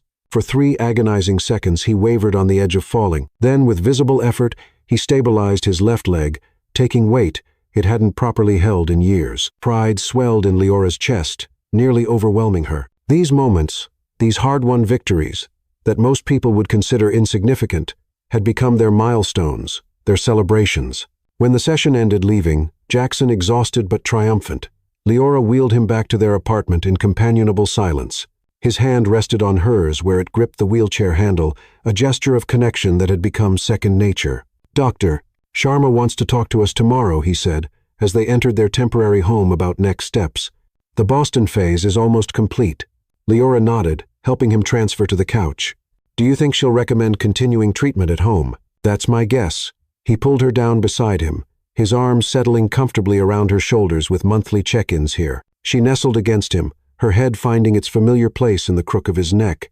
Are you ready to go home? The question held more weight than its simple words suggested. Home meant returning to the mansion with its memories and ghosts. Home meant facing his family again, dealing with the business matters he'd put on hold, returning to the life he'd left behind, yet as someone fundamentally changed. I miss the lake, he admitted, but home is wherever you are now, Leora. Her heart swelled at his words. Smooth talker. Honest talker, he corrected, tilting her face up for a kiss. Her phone's buzzing interrupted the moment. Glancing at the screen, Leora frowned. It's Mrs. Caldwell. The house manager rarely called, unless something required immediate attention. Sensing trouble, Leora answered immediately. Mrs. Caldwell, is everything okay, miss? Banks, the older woman's voice was tight with barely controlled anger. I thought you should know your residence has had visitors. Mr. Elias's parents arrived with their attorney and a medical specialist. They were demanding access to Mr. Rusin, Elias's private office and medical records. Jackson tensed beside her, having heard through the speaker. Put her on speaker, he instructed, his expression darkening. You're on speaker now, Mrs. Caldwell, Leora said. Jackson can hear you. Sir, Mrs. Caldwell acknowledged they presented legal documents claiming conservatorship rights due to your extended medical absence and questionable judgment. I refused them entry to your private spaces, but they're threatening legal action. They won't get far, Jackson said, his voice dangerously calm. My legal affairs are in perfect order. There's more, Mrs. Caldwell continued reluctantly. They brought a young woman with them. She claimed to be your fiancée. What Leora and Jackson exclaimed simultaneously. Clara Jackson ground out the name like poison on his tongue. Leora's stomach clenched with an emotion she refused to acknowledge as jealousy. What did she want? To support the family during this difficult time, Mrs. Caldwell replied, contempt evident in her tone. I informed her that the only difficulty was their unwelcome presence in your absence. What exactly did you say, Mrs. Caldwell? Jackson asked, a hint of amusement breaking through his anger. The house manager cleared her throat. I may have mentioned that unlike some people, Miss Banks didn't require Mr. Elias to be fully mobile to recognize his worth, and that perhaps if Miss Clara had possessed similar insight, She wouldn't now be reduced to serving as an accessory to what appears to be a poorly conceived family coup. Leora's jaw dropped at the unexpected fierceness of Mrs. Caldwell's defense. I also, the older woman, continued with prim satisfaction, reminded them that I have recordings of every visitor to the mansion since the accident, including Miss Clara's tearful departure speech about how she couldn't handle being tied to half a man. Despite the situation, a smile tugged at Jackson's lips. I had no idea you were such a formidable ally, Mrs. Caldwell. When you left for Boston, Mrs. Caldwell said, her voice softening. I saw something I hadn't seen in 2 years. Hope, not just in you, sir, but in this house. Her eyes shifted briefly to Leora. Miss Banks brought that hope. I protect what matters to this household, and she matters, the acknowledgement. A complete transformation from the woman who had once warned Leora against getting too close to Jackson, momentarily stunned her into silence. Thank you, Jackson said, genuine gratitude in his voice. Please continue to deny them access to anything private. I'll have my attorney contact them directly. After ending the call, Jackson stared into space, his expression troubled. They're making their move. The conservatorship, Leora asked, concern knotting her stomach. He nodded grimly.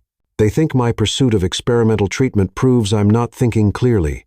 And bringing Clara, his jaw tightened. That's just psychological warfare.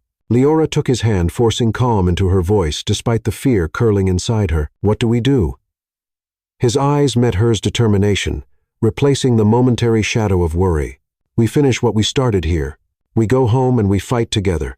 Together, she echoed the word, a promise and a battle cry. Later that night, as they lay in bed, planning their return and the inevitable confrontation that awaited, Jackson suddenly stilled her strategic suggestions with a kiss. No matter what happens, he murmured against her lips, remember that you broke chains I didn't even know were binding me. Whatever freedom I find in this body in my life began the day you walked into my mansion. Tears pricked behind Leora's eyes at the raw emotion in his voice. We broke each other's chains, she whispered. And no one, not your family, not Clara, not anyone, will ever bind us again. His kiss deepened conversation, giving way to more primal communication. Their bodies spoke what words couldn't express, promises made in touch and taste, commitments sealed in pleasure, shared and given. Tomorrow would bring Dr. Sharma's evaluation plans for continuing treatment strategies for confronting his family's manipulation. But tonight belonged to them alone. Two souls who had found in each other not just passion or healing, but freedom. Freedom that once tasted they would fight with everything they had to preserve. Chapter 9. Walking away. 3 months had passed since their return from Boston. 3 months of continued therapy, legal battles with Jackson's family, and moments of triumph that had once seemed impossible. The Chicago winter had melted into spring ice, giving way to new life across the mansion's expansive grounds. Leora stood at the bedroom window, watching Jackson in the garden below. He walked slowly along the stone path, using a cane for support, but moving with increasing confidence. Dr. Sharma's treatment had exceeded even her cautious expectations. Jackson had progressed from parallel bars to walker to cane in record time, driven by determination Leora had never seen in anyone before. Pride swelled in her chest as she watched him pause to test his balance, then continue without the cane for several steps before retrieving it. Each day brought new victories, each week more independence. So why did her heart feel so heavy? The letter on the desk behind her seemed to pulse with accusation. She hadn't meant to find it, had simply been organizing Jackson's correspondence while he was at therapy. But the elegant cream envelope with the return address of Elias Enterprises had caught her attention. Inside, an offer of reinstatement as CEO contingent upon his remarkable recovery and renewed focus on appropriate company priorities. The implied message was clear now that he could walk again. Now that he was whole in the world's eyes, his family was willing to welcome him back to the fold, as if his worth had always been tied to his physical ability. Tears pricked behind her eyes as she returned to the issue that had kept her awake for weeks. Now that Jackson was recovering, where did that leave her? Where did that leave them? She loved him with every fiber of her being. That wasn't the question. The question was whether remaining in his life would help or harm him as he reclaimed his place in a world that had once discarded him. A world that would look at her, a young black woman with no fortune, no connections, no pedigree, and see only an opportunist who had attached herself to a vulnerable man. The bedroom door opened, interrupting her spiraling thoughts. Jackson entered, slightly breathless from the exertion of climbing stairs, but his eyes bright with accomplishment. "Did you see?" he asked, excitement making him boyish. 10 steps without the cane. "I saw." Her smile was genuine despite her troubled heart. "You're amazing." He crossed to her movement, still careful but steadier each day. When he reached her, his free hand cupped her face. Only because of you. No. She covered his hand with hers. This was all you, Jackson, your strength, your determination. My motivation, he countered, kissing her softly, which was you. She leaned into him, memorizing the feel of him, the solid warmth of his chest, the subtle sandalwood scent of his skin, the gentle strength of his hands. What's wrong, he asked, pulling back to study her face. Something's been bothering you for days. Sometimes, she hated how well he could read her. Nothing's wrong. I'm just tired. He guided her to sit on the edge of the bed, lowering himself beside her with only a slight wince. Talk to me, Leora. Please. She took a deep breath, fighting the tightness in her throat. I saw the letter from Elias Enterprises. Understanding dawned in his eyes.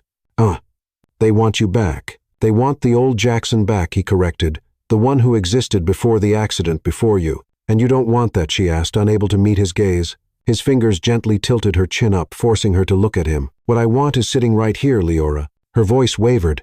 You have a chance to reclaim everything you lost. I didn't lose anything worth keeping, he said firmly. The accident showed me who would stand by me when things got difficult. The people rushing back now that I'm walking again aren't people I need in my life. But your company, it's not just that it's a legacy. His eyes never left hers. What we've built is a life. Tears spilled over despite her efforts to contain them. People will talk.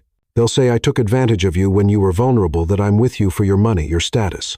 Let them talk, he said, echoing words he'd spoken months ago, when his family had first confronted them. Their opinions matter less than nothing to me. They should matter, she insisted, pulling away to stand. You have a reputation to protect, a legacy to uphold. Confusion and hurt flashed across his face. Where is this coming from, Leora? You've never cared about those things before. Because before they couldn't hurt you. The words burst from her with unexpected force. When you were in the wheelchair, people pitied you too much to criticize your choices. But now they'll judge everything, including who you love. Understanding dawned in his eyes, followed quickly by anger. So that's it. Now that I'm walking, you think I'll care more about public opinion than about us. I think you deserve the chance to return to your world without complications, she said, each word tearing something vital inside her without having to defend. Your relationship with your ex-caretaker. Jackson pushed himself to his feet, abandoning the cane to cross to her with determined steps. His hands gripped her shoulders, gentle but firm. Listen to me, he said, his voice low and intense. I spent 2 years in darkness before you came into my life. 2 years drowning in bitterness and isolation. You didn't just help me walk again, Leora. You helped me live again. A sob caught in her throat. Jackson, I love you, he continued fiercely. Not because you cared for me when I couldn't walk. Not because you found Dr. Sharma, but because you saw me, truly saw me when I was at my worst and loved me anyway. He released her shoulders to cup her face, his thumbs brushing away tears. I'm planning to respond to that letter tomorrow. Do you know what I'm going to say? She shook her head slightly. I'm going to tell them I'll consider returning under one condition, that my fiancé be welcomed as a full partner in all company and family events. Her heart stopped. Fiancé. His smile was tender as he slowly, deliberately lowered himself to one knee before her. From his pocket he withdrew a small velvet box. I had a more elaborate plan, he admitted. Dinner on the lake, stars, overhead music. But I can see I need to stake my claim now before your beautiful, selfless heart convinces you to do something noble and misguided. He opened the box, revealing a stunning diamond ring. Leora Banks, will you marry me? Not because I need you, though God knows I do. Not because you saved me, though you have in every way a person can be saved, but because I love you, and the only future worth walking toward is one with you by my side. Joy and fear warred within her. Your family will either accept us or lose me again, he interrupted. This time by my choice, not circumstance. The press can write whatever they want. His eyes never left hers. The only opinion that matters to me is yours. Tears flowed freely now, but something had shifted inside her. Fear giving way to certainty as she looked into the eyes of the man who had become her entire world. Yes, she whispered, then louder. Yes, Jackson, I'll marry you. His smile was radiant as he rose, slightly unsteady, but determined to slip the ring onto her finger. Then his mouth found hers in a kiss that felt like coming home and setting sail at the same time, an end and a beginning wrapped in one perfect moment. Later that night, as they lay tangled in sheets and each other, Jackson's fingers traced lazy patterns on her bare shoulder. Promise me something, he murmured against her hair. Anything. She replied, drowsy with contentment. Promise. You won't run away again. That you won't try to decide what's best for me without consulting me. She lifted her head to look at him, guilt washing through her. How did you know I was considering leaving? His smile was sad. Because I know you, Leora. I know how you think, how you always put others before yourself. His fingers brushed her cheek. But you need to understand that leaving me wouldn't be a sacrifice that protected me. It would be a wound that destroyed me. The raw honesty in his voice brought fresh tears to her eyes. I promise, she whispered, no more noble attempts to save you from myself. Good, he said, pulling her closer. Because the only future I'm interested in is one we build together.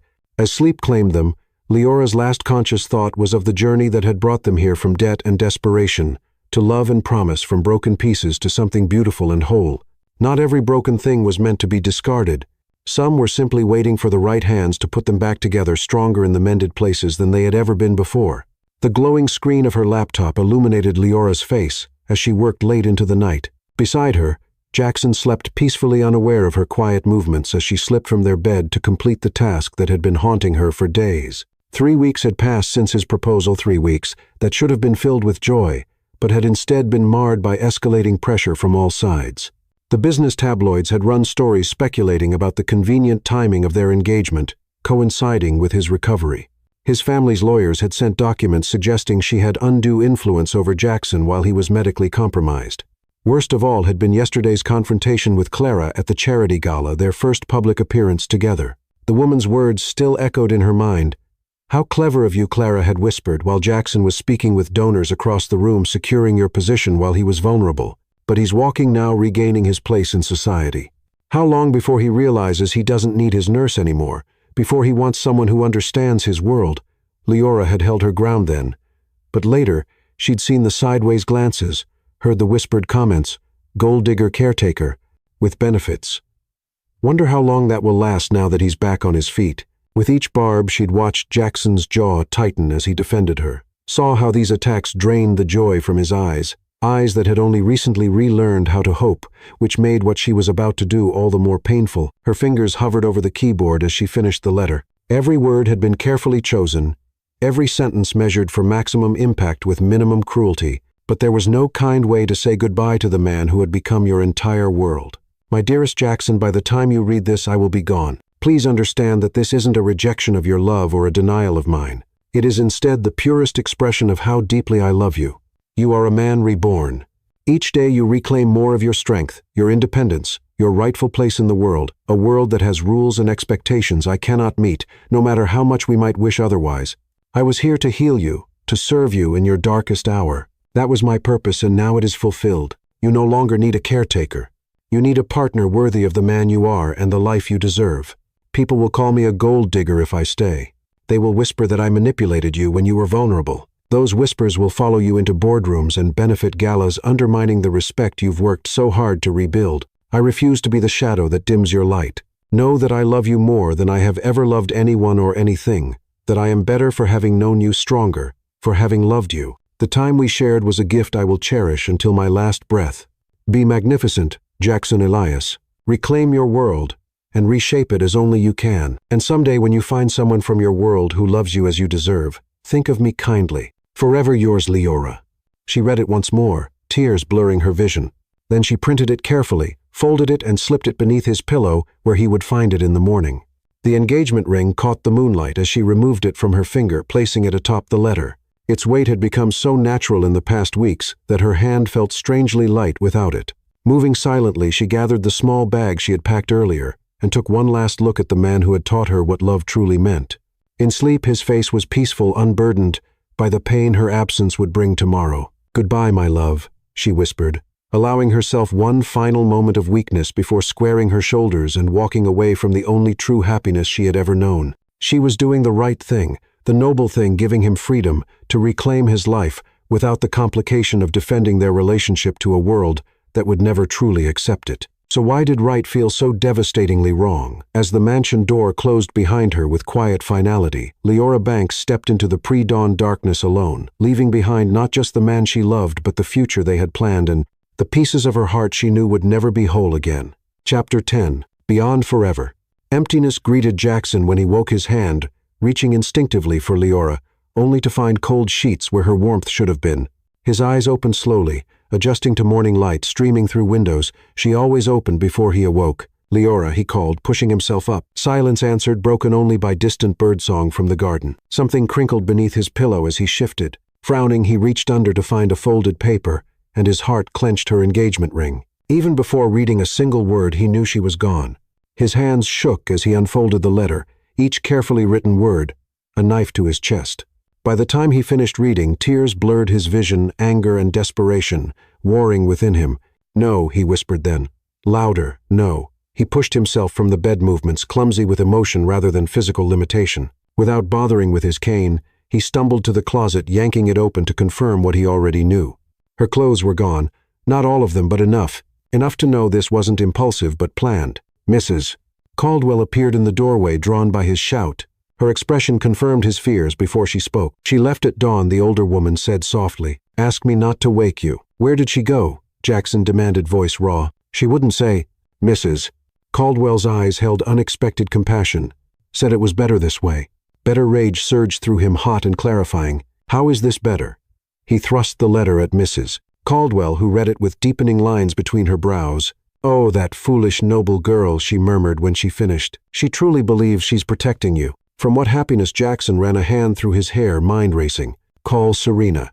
She might know where Leora would go." As Mrs. Caldwell hurried to comply, Jackson dressed with furious efficiency.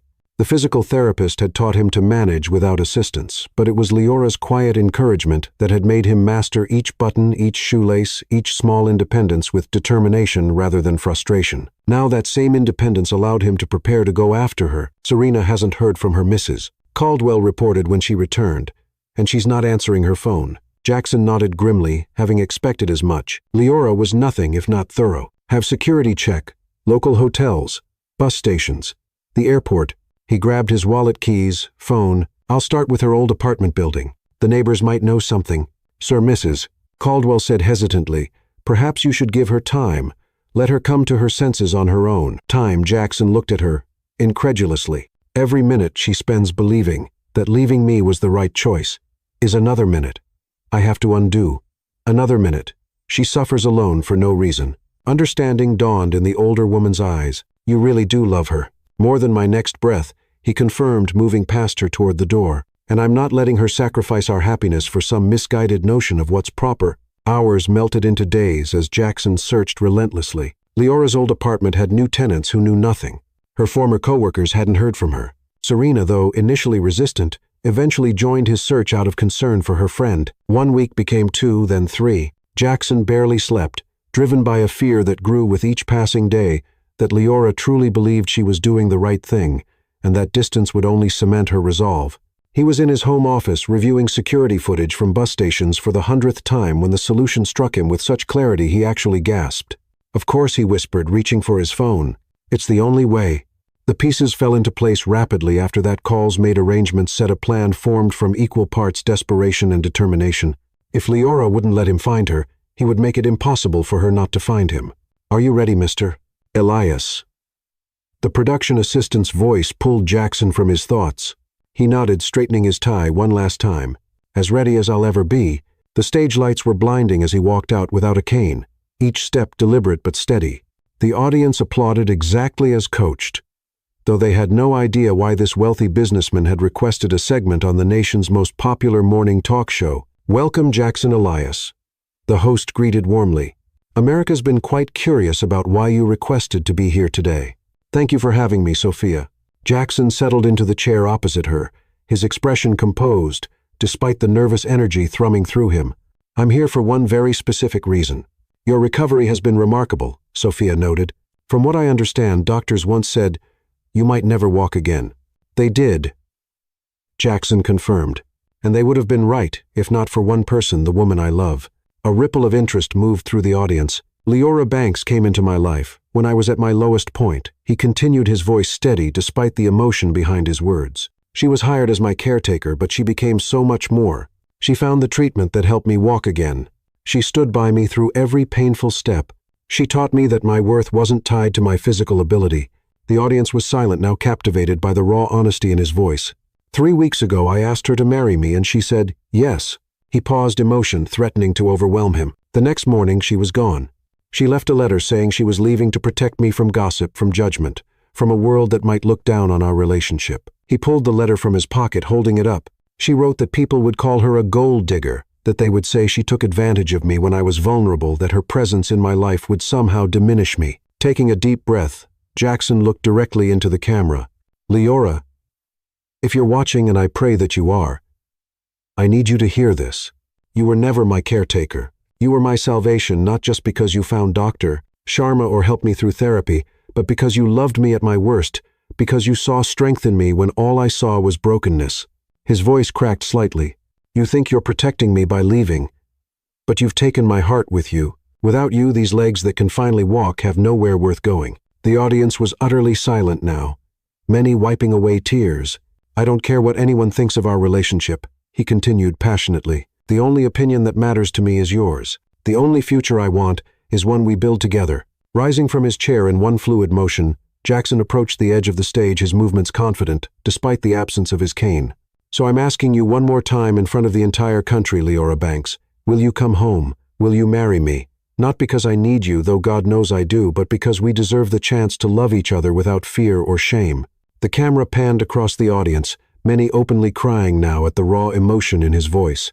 I will search for you forever if I have to, he promised. But please don't make me wait that long. Leora stared at the television in the small motel room, tears streaming down her face.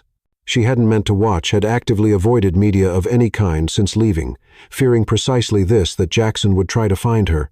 But the maid had left the television on when cleaning, and she'd walked in just as his segment began. Now his words echoed in her mind, breaking down the walls of resolve she'd built. You were never my caretaker. You were my salvation. Her phone, the new one she'd purchased after leaving her old one behind, rang, suddenly startling her. Only one person had this number. Did you see it? Serena's voice came through without greeting. I saw, Leora whispered. Then what the hell are you still doing, hiding in New Orleans? Her friend demanded. That man just declared his love for you on national television. It's not that simple, Serena. It is exactly that simple, Serena interrupted. He loves you. You love him. Everything else is just noise. People will talk. People will always talk. That's what people do. Serena's exasperation vibrated through the phone. But girl, they're already talking. The difference is, right now they're saying you broke his heart and abandoned him, which is way worse than saying you're after his money. The truth of her words hit Leora like a physical blow. I thought I was protecting him, she whispered. By making you both miserable, Serena scoffed. Some protection. Silence stretched between them as Leora stared at the television, now showing commercials. But with Jackson's face still burned into her vision. He looks thinner, she finally said. Voice breaking. He's been searching for you non-stop. Serena replied, gentler now, barely eating, barely sleeping. Just like you, I'd bet. She was right. Leora had lost weight, dark circles permanently, shadowing her eyes from nights spent staring at the ceiling, questioning her decision, even as she convinced herself it was right. What if I go back and it doesn't work, she asked, voicing her deepest fear. What if the world tears us apart anyway? What if it doesn't? Serena countered. What if you're throwing away the greatest love of your life because you're scared of what might happen? The question hung between them, unanswerable yet demanding an answer. The car is waiting outside, Serena said before hanging up. Your choice. Leora sat frozen, phone still in hand as the minutes ticked by. Through the thin curtains she could see the black SUV. Serena had mentioned Jackson's doing, no doubt. He had found her after all, or perhaps he had always known where she was and was simply giving her the space to make her own choice. Rising on shaky legs, she moved to the bathroom, staring at her reflection. 3 weeks of heartache had left their mark, her eyes dulled by sadness, her skin lacking its usual glow. Was this the cost of noble sacrifice? This hollow shell of the woman she had been? Enough, she whispered to her reflection. Enough running. 20 minutes later, she stepped outside a small bag containing everything she had taken when she fled. The driver opened the door silently, his face revealing nothing as she slid into the back seat. Where to Miss Banks, he asked simply. She took a deep breath release and returned wrapped in 4 simple words. Take me to Jackson.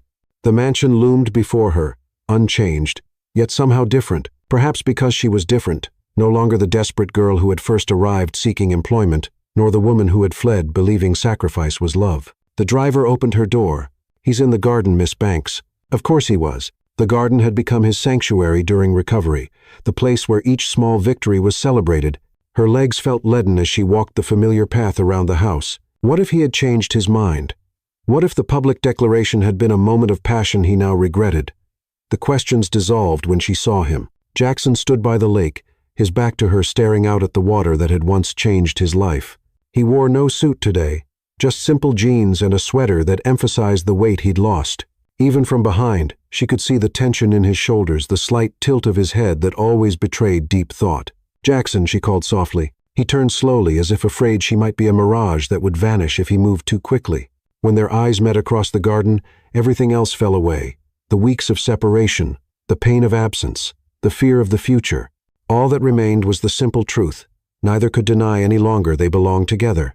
Neither could later say who moved first. Somehow the distance between them vanished, and she was in his arms, his face buried in her hair, her tears soaking his sweater. "Don't ever leave me again," he whispered fiercely. "Not for my own good, not for any reason. Never," she promised, through tears. "I'm so sorry. I thought I know what you thought." He pulled back just enough to frame her face with his hands. "And I love you for wanting to protect me, but Leora, don't you understand? You're not an obstacle to my happiness. You're my happiness." His words broke the last of her resistance. "I watched your interview," she admitted. A smile tugged at his lips. "I hoped you would." "Was it too much?" Serena said. "Go big or go home." "It was perfect," she admitted. "Humiliating but perfect." "Good." His thumbs brushed away her tears. "Because I meant every word." From his pocket he withdrew her engagement ring. "This belongs on your finger, not under my pillow." She extended her trembling hand, watching through tear-blurred vision as he slipped the ring back into place. It felt right in a way. Nothing had since she'd removed it. "I still don't have all the answers," she confessed. "People will still talk." "Let them," he said simply. "Their opinions matter less than nothing. The only voice I need to hear for the rest of my life is yours." His kiss was homecoming, and promised forgiveness and future. When they finally parted, both breathless, he pressed his forehead to hers. "Marry me," he whispered. "Not someday soon. Tomorrow, if I could arrange it." She laughed through her tears. "Serena would kill us if we didn't let her help plan a proper wedding." 2 weeks then, he counted, just enough time for her to work her magic, not enough time for you to change your mind. "I won't change my mind," she promised, not ever again. The wedding was everything they hadn't known. They wanted intimate, yet joyful, elegant, yet warm, held in the mansion's garden where they had reunited. It included only those who truly mattered: Serena as maid of honor, Dr. Sharma, who had flown in specially, a handful of friends who had stood by Jackson after his accident, and surprisingly Mrs. Caldwell, who had somehow transformed from disapproving observer to fierce advocate. Noticeably absent was Jackson's family, who had responded to the wedding invitation with a formal letter from their attorney, threatening to contest Jackson's control of his shares if he proceeded with this ill-advised union.